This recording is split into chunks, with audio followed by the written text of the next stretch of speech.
And the immigration attorney warns granting asylum to the thousands of Central American migrants making their way to the U.S. southern border could come at a huge cost to taxpayers.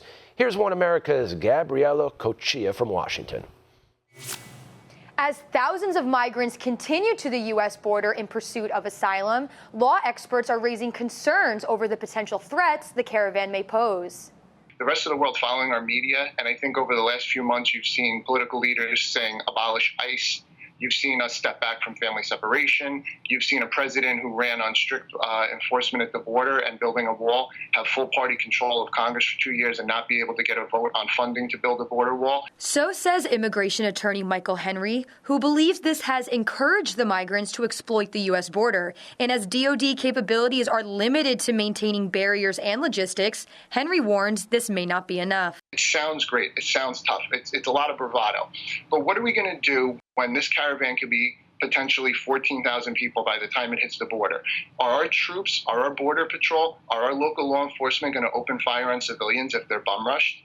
And then what does it turn into? A humanitarian crisis where our military is basically going to turn into Meals on Wheels and be caretakers for a bunch of people? Because at the end of the day, the United States is not going to allow people to starve and die on our borders, especially women and children. And if the U.S. allows these migrants past the border, Henry notes the economic stress that comes with seeking asylum. We don't know who these people are. So let's say we're holding them, and they're going to be here for 18 to 24 months. Now, while we're trying to figure out who they are, if we're able to do that, because most likely they don't have papers after walking thousands of miles.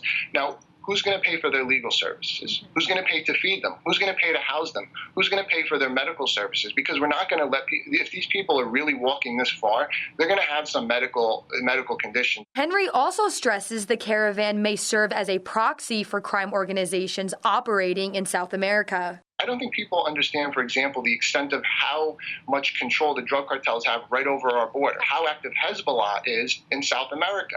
Now, when you take two organizations that are basically large-scale organized crime organizations, they're going to get into business together and make money.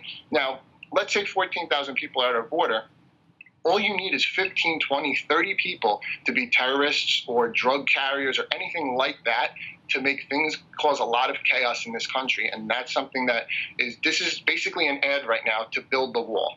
The Trump administration remains firm on border control, as a study from Syracuse University found asylum denial rates reached 88% for Mexico, 79% for El Salvador, and 75% for Guatemala, all of which have migrants headed to the border. Gabrielle Cuccia, One America News, Washington. Want to see more videos like this? Click on the link below and subscribe to One America News on YouTube. And call your cable provider and kindly demand that One America News is added to your lineup. Call and subscribe today.